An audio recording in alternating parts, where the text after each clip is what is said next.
오늘 하나님께서 우리에게 주신 말씀은 출애굽기 29장 38절부터 46절까지의 말씀인데요. 오늘 말씀 나누면서 함께 말씀을 읽도록 하겠습니다. 지난 시간까지 우리는 이 제사장들의 위임식을 함께 나누었습니다. 지난 시간에 우리가 나눴던 내용이죠. 근데 출애굽기 29장 우리가 지난 주에 함께 나눴던 말씀, 그 말씀의 위임식에 관한 말씀만 있는 게 아니라 오늘 함께 읽는 말씀은 위임식을 이제 치른 대제사장들과 제사장들이 이제 무슨 일을 해야 하는지에 대해서 매일매일, 그러니까 데일리한 직무까지 이렇게 규정해 놓고 있는 장면이 오늘 말씀에 등장합니다. 먼저 38절부터 42절 말씀을 한 절씩 교독하고 마지막 42절은 합독하겠습니다. 내가 제단 위에 바쳐야 할 것은 이러하다. 1년 된 어린 수장 2마리를 날마다 바쳐야 한다.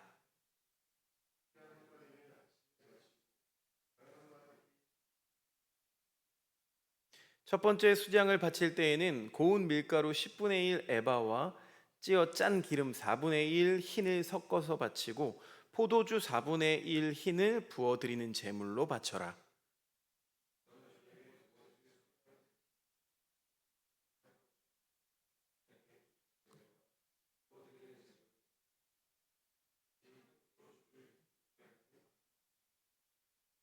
42절 함께 읽겠습니다. 이것은 너희가 대대로 계속해서 주 앞 회막 어귀에서 바칠 번제이며 내가 거기에서 너희를 만날 것이고 거기에서 너희에게 말하겠다. 아멘. 위임식이 다 끝났고요. 이제 위임받은 제사장들이 가장 먼저 해야 할 일에 대해서 기록하고 있습니다. 사실 가장 기본적인 일들이 가장 지속되는 일인 법이죠. 우리가 늘 지속해서 하는 일이 어떤 것들이 있을까요? 아침에 일어나서 양치를 하고, 어떤 분들은 물을 마시기도 하고, 어떤 분들은 기도를 하시기도 하고, 네. 가장 기본적인 그런 일들은 지속되는 일입니다. 그 가장 기본적인 일들이 지금 이 38절부터 42절까지 소개되어 있습니다. 보니까 매일 아침 저녁마다 조석으로 1년 된 어린 양 한 마리를 번제로 바치는 일입니다. 번제는 불살라 하나님께 올려드리는 거죠. 거기에다가 어린 양 한 마리뿐만 아니라 거기에다가 약 1리터의 밀가루와 포도주를 더해서 제사를 올려드리는 게 이 제사장들이 해야 되는 기본적인 일이었습니다. 매일매일 해야 되는 일이었어요. 여러분, 밀가루는 아시다시피 빵을 만드는 재료죠.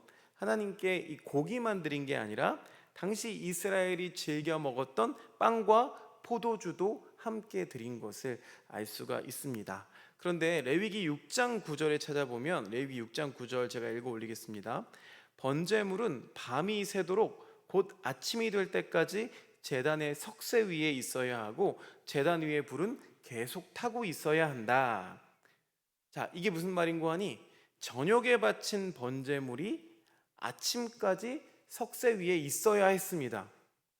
그 말인즉슨 제사장들이 번제의 불을 꺼뜨려서는 안 된다는 말이기도 하고, 또 너무 활활 타올라서 그 번제물이 다 잿더미가 돼서도 안 된다는 말입니다. 적절한 불을 가지고 저녁부터 아침까지 그 번제물이 계속 이렇게 타올라 있어야 된다는 말이에요. 그러니까 번제물을 밤낮으로 태우는 것이 이 제사장들이 해야 되는 일이었습니다. 이렇게 제사장들은 아침 저녁으로 번제물을 올리고, 그 다음에 또 아침 저녁으로 등잔대가 꺼지지 않도록 돌봐야 됐고, 또 향도 그치지 않도록 해야만 했습니다. 이 세 가지 일, 즉 등잔불을 돌보는 일, 향을 피우는 일, 양과 또 밀가루 포도주를 바치는 일, 이걸 매일 2번씩 했다는 거예요. 신약 성경 누가복음 18장에 보면은요, 아주 유명한 일화가 나오죠.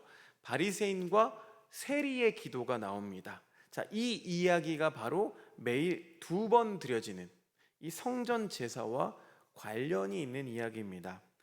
성막이 아니라 이제 성전으로 옮겼죠. 이 성전에서의 속죄제는 낮과 밤에, 그러니까 아침과 저녁에 있었던 게 아니라 오전과 오후 이렇게 나눠서 두 번이 드려졌다고 해요.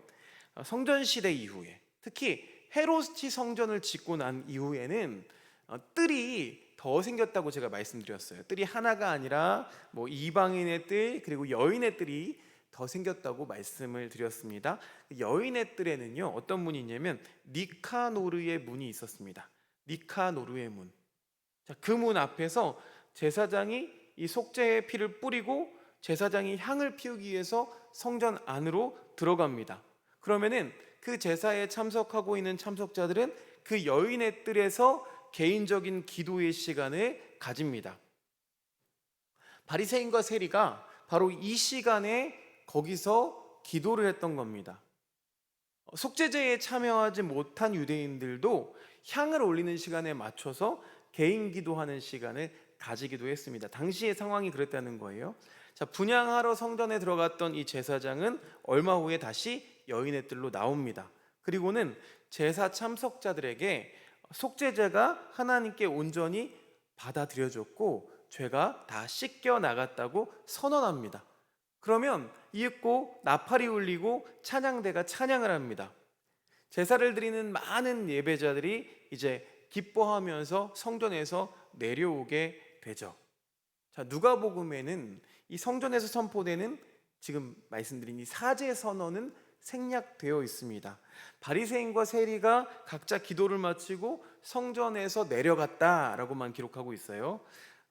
개인 기도 후에 이 죄가 씻어졌다라고 말하는 제사장의 선언이 있어야 하는 그 자리를 대신 우리의 대제사장이신 예수님의 선언이 자리를 잡고 있습니다. 누가복음 18장 14절 말씀 같이 읽어보겠습니다. 시작. 내가 너희에게 말한다. 의롭다는 인정을 받고서 자기 집으로 내려간 사람은 저 바리새파 사람이 아니라 이 세리다. 누구든지 자기를 높이는 사람은 낮아지고 자기를 낮추는 사람은 높아질 것이다. 자, 이 말씀이요, 대제사장으로서 예수님을 보여주는 아주 상징적인 말씀이자 장면이라고 할 수가 있습니다. 자, 이어서 말씀 읽어볼까요? 42절 다시 하반절부터 42절 하반절부터 46절까지를 한 목소리로 같이 읽어보겠습니다. 시작. 내가 거기에서 너희를 만날 것이고 거기에서 너에게 말하겠다. 내가 거기에서 이스라엘 자손을 만날 것이다. 거기에서 나의 영광을 나타내어 그곳이 거룩한 곳이 되게 하겠다. 내가 회막과 제단을 거룩하게 하고 아론과 그의 아들들을 거룩하게 하여 나를 섬기는 제사장으로 삼겠다. 내가 이스라엘 자손 가운데 머물면서 그들의 하나님이 되겠다. 그리고 그들은 바로 내가 그들 가운데 머물려고 그들을 이집트 땅에서 이끌어낸 그들의 주 하나님임을 알게 될 것이다. 나는 그들의 주 하나님이다. 자, 이렇게 제사장들이 매일매일 해야 할 일을 알려주면서 제사장들이 이 성막을 잘 관리하면 하나님이 어떻게 하실지를 이제 약속하시는 말씀이에요. 42절 하반절부터 우리가 읽어봤죠. 내가 하겠다, 내가 뭐뭐 하겠다, 이런 표현이 무려 7번이나 등장합니다. 그런데 여기서 핵심 말씀은요, 이 회막 중에, 성막 중에 임재하셔서 이스라엘의 여호와가 되시겠다는 약속이죠. 그러기 위해서 제사장들은 이 매일의 직무, 그 매일의 직무가 뭐냐면 이 매일의 직무를 함을 통해서 하나님이 임재하시는 전제 조건이 되었습니다. 그러니까 이 매일매일 드리는 일이 드려지지 않으면 하나님이 임재하실 수가 없는 거예요. 그 하나님 임재의 전제 조건이 이 제사장들이 해야 할 일이었습니다. 자, 이렇게 간단하게 대제사장과 제사장들에 관한 내용을 이 출애굽기 29장을 통해서 살펴보았습니다. 자, 이 출애굽기 29장을 읽으면서 우리는요, 이 말씀을 소수의 제사장들을 위한 말씀으로만 받아들여서는 안 됩니다. 그러니까 목회자들만을 위한 말씀이 아닌 거죠. 그렇게 받아들이면 안 됩니다. 왜 그럴까요? 하나님께서 오늘날 모든 성도들을 제사장으로 위임하셨기 때문입니다. 하나님께서는요, 일찍부터 이 제사장의 민주화를 꿈꾸어 오신 분이기 때문에 그렇습니다. 출애굽기 19장에서 이스라엘과 언약을 맺으실 때에 이렇게 약속하셨었죠. 출애굽기 19장 5절 6절 말씀 다시 한번 읽어보겠습니다. 시작. 이제 너희가 정말로 나의 말을 듣고 내가 세워준 언약을 지키면 너희는 모든 민족 가운데서 나의 보물이 될 것이다. 온 세상이 다 나의 것이다. 그러므로 너희는 내가 선택한 백성이 되고 너희의 나라는 나를 섬기는 제사장 나라가 되고 너희는 거룩한 민족이 될 것이다. 너는 이 말을 이스라엘 자손에게 일러 주어라. 아멘. 하나님은 이스라엘 민족이 전 세계 속에서 이 제사장 나라가 되기를 원하셨던 겁니다. 후에 베드로 사도는 이 영적 진리를 신약을 살아가는 성도들에게 그대로 적용해서 제사장의 민주화를 선언합니다. 베드로전서 2장 9절 말씀 여러분들의 목소리로 읽습니다. 시작. 그러나 여러분은 택하심을 받은 족속이요 왕과 같은 제사장들이요 거룩한 민족이요 하나님의 소유가 된 백성입니다. 그래서 여러분을 어둠에서 불러내어 자기의 놀라운 빛 가운데로 인도하신 분의 업적을 여러분이 선포하는 것입니다. 아멘. 베드로 사도가 뭐라고 이야기해요? 이제 성도 한 사람 한 사람이 왕 같은 제사장이 되었다고 선언하고 있는 겁니다. 종교개혁자 마틴 루터가 이 같은 성경의 진리를 만인 제사장설이라는 한 단어로 요약을 했죠. 여러분, 우리는 모두 그리스도의 핏부림 받은 자들입니다. 우리들은 모두 거룩한 제사장입니다. 자격으로 따지자면 저나 여러분들이나 제사장이 될 수가 없겠죠. 금송아지를 숭배하는데 그 금송아지를 만들어서 아주 적극적으로 가담한 이 아론이라는 사람이 은혜로 대제사장이 된 것처럼 아론 못지않은 우상 숭배자인 우리들도 여러분 은혜로 제사장 세움을 받은 것입니다. 이렇게 제사장으로 임명되는 데에는 분명히 자격이 없었지만 그렇다고 해서 제사장으로 임명받고도 그러니까 무자격자처럼 살아라 또 이런 말뜻은 아닙니다. 우리가 은혜로 이 제사장직을 위임받았으면 이후에는 은혜 받은 자처럼 살아야 합니다. 여러분 이 자리에 왜 나와 계십니까? 은혜 받기 위해 나오셨습니까? 아니면 은혜 받은 자여서 주님 앞에 나오셨습니까? 저는 후자이기를 간절히 소망합니다. 은혜 받은 자의 모습은 우리가 드리는 예배, 우리가 드리는 기도, 우리가 드리는 경건을 통해서 나타나는 겁니다.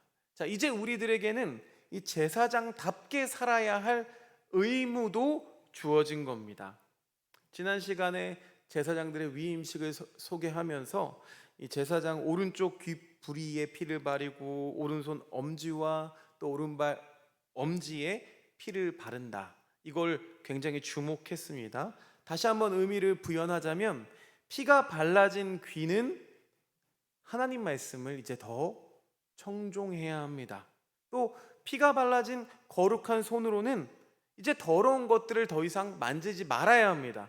또 피가 발라진 발로 더러운 곳을 출입하지 말아야 합니다. 그럼 목사님 다른 곳은 괜찮죠? 이렇게 하실 수도 있는데 그럼 뭐 입은 더러워도 됩니까? 말씀을 귀로는 잘 듣고 입으로는 불평불만해도 괜찮을까요? 제가 지난주에도 귀와 손과 발 여기에 피를 바른 것은 우리 몸 전체를 대표하는 거라고 말씀을 드렸었습니다. 우리의 모든 몸이 그리스도의 피로 거룩하게 씻음 받았다는 것을 여러분 기억하시기를 바랍니다. 오늘날 우리들은 그렇다고 그 옛날 제사장들의 직무를 하고 있지 않습니다. 여기서 뭐 날마다 제사를 드리시는 분이거나 아니면 날마다 등불을 끄지 말아야 한다거나 이런 분들 안 계시죠? 옛날에 어렸을 때 연탄불 뗄 때에는 그 그 겨울에 연탄불이 꺼지지 않아야 돼서 제가 연탄불 당번을 집에서 맡았었는데 몇 번 꺼트린 적이 있어서 그때 이제 번개탄 했었잖아요. 그러면서 엄마한테 잔소리를 많이 들었던 그런 기억이 있는데, 그런 거 하시는 분 없으시잖아요, 그렇죠? 그러나 우리는 제사장처럼 살아야 합니다. 이것이 오늘 우리에게 주시는 하나님의 교훈인 줄로 믿습니다. 왜요? 제사장처럼 살아야, 그래야 하나님의 임재를 경험할 수 있기 때문입니다. 자, 오늘 말씀에서 제사장들이 하루에 2번 제사를 드린 건 하루에 전부를 하나님께 헌신해야 된다는 뜻입니다. 그러니까 동이 터올 때 제사를 드리고 해가 질 때 제사를 드렸다는 거예요. 이건 우리가 잘 알고 있는 찬양처럼 해 뜨는 데부터 해 지는 데까지, 또 낮이나 밤이나 하나님께 헌신한다는 뜻입니다. 그런데 우리의 하루의 시작이 그리스도인으로 야심차게 시작했다가도 하루의 마무리는 흐지부지할 때가 많습니다. 제사장인 우리들이 하루의 시작을 이 제사장으로 시작했다가 하루의 끝을 세상 사람처럼 끝내서는 안 된다는 거죠. 반대의 경우도 안 되겠습니다. 시작은 막 세상 사람처럼 살다가 밤이 돼서 후회하면서 하나님께 회개기도 하고 이래서도 안 되겠죠. 우리들은 하루 종일 시작부터 하루가 끝날 때까지 거룩한 제사장으로 살아갈 수 있기를 간절히 소망합니다. 그런데 여러분, 이게 쉬운 일입니까? 여간 힘든 일이 아닙니다. 먹고 사는 문제만 생각해봐도 속이 답답해지거든요. 하루를 온전히 하나님께 맡기고 거룩한 제사장으로 산다는 것, 이게 얼마나 힘든지 우리 모두 다 공감하실 겁니다. 여러분, 그렇지 않아도 신경 쓸 게 얼마나 많습니까? 회사 일에, 가정 일에, 자녀들 일에 이미 얼마나 많은 스트레스를 우리가 받고 있습니까? 그런데 과연 우리는 하루 종일 이 거룩한 제사장으로 살아갈 수가 있을까요? 과연 가능하긴 할까요? 여기서 우리는 자격 없는 자가 위임받았을 때 직면하는 딜레마, 어떻게 할 수 없는 그 딜레마를 생각해 볼 수 있습니다. 예를 들면 운전할 줄 모르는 사람을 운전수로 뽑아서 월급을 준다. 그러면 여러분, 운전수에게는 이게 뭡니까? 은혜죠. 운전도 할 줄 모르는데 나를 운전수로 뽑아주고 월급까지 준대요. 은혜입니다. 그런데 진짜 핸들을 잡고 운전을 해야 하는 순간, 그 순간 겪게 되는 갈등과 스트레스는 이루 말할 수가 없는 것이죠. 그 스트레스를 못 이겨서 운전수를 그만둘지도 모를 일입니다. 자, 우리들의 영적 생활도 똑같이 생각해 볼 수가 있다는 거예요. 하나님이 거룩하게 살 수 있는 그런 의욕도 없고 제사장으로 살고 싶지도 않은 우리를 주권적으로 선택하고 부르셨어요. 그리고 우리들에게 제사장으로 살아라 라고 명하십니다. 그런데 막상 우리에게는 그런 자질과 능력이 없다면 이건 은혜가 아니라 고문이고 스트레스가 될 뿐이죠. 결국에는 제사장으로 사는 일을 포기하고 말 겁니다. 실제로 아론의 아들들 중에 이런 일이 벌어지고 말았습니다. 레위기 10장에 보면요, 나답과 아비후가 자기들 편한 대로, 원래 규칙이 있잖아요. 근데 그 규칙을 지키지 않고 자기들 편한 대로 제사를 드리는 바람에 하나님의 불이 그들을 삼켜버리는 일이 일어나고 말았습니다. 자격이 없는 자들에게 제사장직을 맡기니까 이런 일이 벌어지는 거라고 우리가 생각할 수가 있겠죠. 구약의 이스라엘 백성들에게 일어난 수많은 비극들, 그 비극도 같은 결로 해석할 수도 있겠습니다. 그러니까 억지로 왜 시키셨어요? 억지로 제사장을 왜 시켜가지고 자격도 없는데, 실력도 없는데, 그 제사장 노릇하게 한 하나님이 원인이라고 볼 수도 있겠죠. 구약 시대는 적어도 그렇습니다. 그러나 신약 시대 이후의 그리스도인들에게는 이런 일은 무관한 일이 됩니다. 왜 그럴까요? 우리의 대제사장 그리스도께서 하늘에 올라가셔서 성령을 내려 보내주셨습니다. 성령을 받은 자들은 새로 태어나는 거예요. 다시 태어납니다. 처음에 우리는 땅에서 태어났지만 성령으로 태어나는 일은 성경에 보니까 다시 하늘에서 태어나는 일이라고 말합니다. 우리는 이걸 뭐라고 이야기하냐? 거듭남, 중생이라고 부릅니다. 왜 성령을 받는 일을 다시 태어난다라고 표현할까요? 그 이유는 그 사람에게 새로운 본성이 심어지는 일이기 때문에 그렇습니다. 되게 우리는 사람의 본성 바뀌지 않아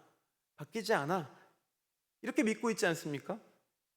그걸 다 아시는 하나님께서는 우리에게 새로운 본성을 심으시기 위해 우리를 다시 태어나게 하신 겁니다. 오늘날 제사장들인 우리들은 새로운 본성, 즉 영적인 일이라면 무엇이든 감당할 수 있는 새로운 본성이 심어졌음을 여러분 믿으시기를 바랍니다. 우리 속에 계신 성령님이 그 증거입니다. 그 성령께서 우리들을 하나님이 기뻐하는 자로 살아갈 능력을 주시는 줄로 믿으시기를 바랍니다. 아멘이십니까? 인간으로서의 타고난 본성, 그 본성은요 신앙생활과 잘 맞지 않습니다. 왜 그럴까요? 모든 인간은 스스로 노력한다고 해도 믿는 자로 살 수가 없습니다. 이런 인생들에게 성령은 하나님의 DNA를 심어주시는 분입니다. DNA가 있고 조건이 맞으면 그 DNA는 반드시 몸 밖으로 발현이 된다는 거예요. 흔히들 키 크는 DNA가 따로 있고 살찌는 DNA가 다 우리 몸에 있는데 조건이 어느 정도 맞으면 키를 크게 하고 또 살을 찌우게 한다는 거예요. 그러니까 성령의 DNA가 있는 우리들도 성령님을 의지하고 동행하는 이 조건을 맞추면 능히 제사장으로 살아갈 수 있음을 믿으시기를 바랍니다. 구약의 제사장들이 그 수많은 일들을 매일매일 해오니까, 그 조건을 맞추니까 하나님이 임재하셨듯이 그 DNA를 가지고 있는 우리들도 성령님께 조건을 맞추면 그 성령님의 능력이 발현된다는 거예요. 하나님의 임재가 나타나는 거예요. 그런데 그 DNA가 여러분 낮에만 있고 밤에는 없는 경우가 있겠습니까? 또 DNA가 10년만 있고 그 이후 10년 후에는 사라지는 경우가 있습니까? 그렇지 않죠. 하나님의 DNA를 심어주신 성령님은 하루 종일, 아니 우리의 평생을 여러분 속에 거하심을, 저와 여러분 속에 거하심을 여러분 믿으시기를 바랍니다. 그런데 왜 우리에게는 성령의 능력이 나타나지 않나요? 우리가 그 조건을 맞추지 못하고 있기 때문이죠. 성령 하나님은 영원히 우리 속에 거하시겠다고 약속하셨습니다. 그와 같이 너희를 떠나지 않겠다, 버려두지 않겠다. 성령이 영원히 우리를 떠나시지 않는 이유는 성령이 떠나는 순간 우리는 다시 육의 사람이 되어버리고 말기 때문입니다. 그래서 성령님은 한순간도 우리를 떠나지 않으시는 겁니다. 그러니 제사장인 우리가 받은 진정한 복은 뭘까요?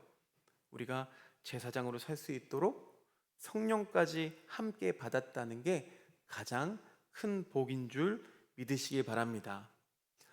그냥 제사장으로 부름 받은 것만 해도 아주 놀라운 은혜인데 거기에다가 가장 중요한 능력까지 함께 받았다는 거예요.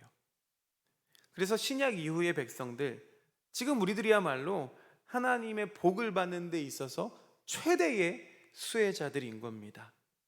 사랑하는 여러분, 하나님은 여러분을 제사장으로 위임하셨고 또한 성령을 주셔서 직분에 합당한 일을 능히 할 수 있도록 하셨습니다. 그래서 베드로가 말한 바와 같이 우리는 능히 왕같은 제사장, 거룩한 백성으로 살아갈 수가 있는 겁니다. 실제로 여러분 자신들을 돌아보십시오. 왜 저와 여러분들이 거룩한 제사장으로 살아가는 그 스트레스를 받으면서도 포기하지 않고 또 잘 견뎌내고 있는 걸까요? 여러분 왜 꾸역꾸역 이 예배의 자리에 나오십니까? 과연 어디서 그런 힘과 또 갈망이 나옵니까?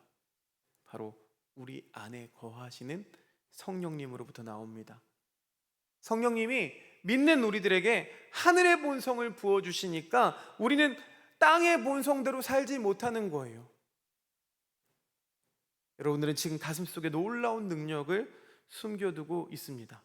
여러분들의 생활뿐만 아니라 다른 사람들의 생활까지도 변화시킬 수 있는 그 놀라운 성령의 힘을 방치하지 마시기 바랍니다.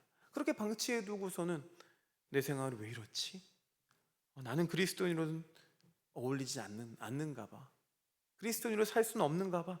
내 체질에 기독교는 안 맞는 것 같아. 이렇게 한탄하고 비관하면서 힘겨운 생활을 살지 마시기 바랍니다.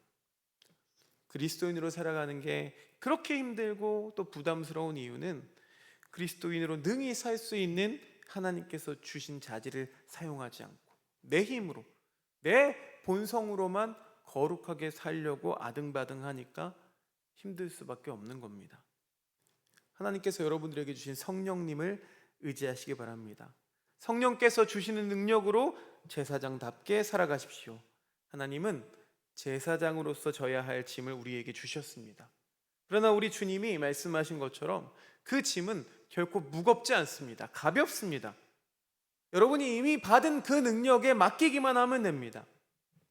능력이 부족하면 억지로 해야 되고 무리를 해야 되고 부담스럽고 스트레스를 받습니다. 그러나 능력이 넘치면 충분히 그것을 감당해낼 수 있습니다. 이깁니다. 쉽게 해결하고 능히 감당할 수가 있습니다. 여러분에게 주어진 그 놀라운 능력을 발휘하십시오. 여러분들은 거룩한 제사장으로 또 능히 헌신된 삶을 살 수 있는 분들입니다. 내가 과연 이렇게 살 수 있을까? 내가 과연 이런 일을 감당할 수 있을까? 하고 여러분이 질문한다면 하나님은 이미 여러분에게 답변을 주셨습니다. 할 수 있거든이 무슨 말이냐? 믿는 자에게는 능치 못할 일이 없느니라. 내게 능력 주신 자 안에서 내가 모든 것을 할 수 있느니라. 주님께서, 그 성령께서 우리를 도우시리라. 여러분, 왕같은 제사장인 우리들의 귀와 손과 발, 온몸을 하나님이 기뻐하시는 거룩한 산제사로 드릴 수 있습니다. 언제나 그렇게 제사장으로서 이 땅을 살아가는 저와 여러분들 되시기를 주님의 이름으로 축원드립니다. 우리 시간 찬양 한 곡 부르기 원합니다.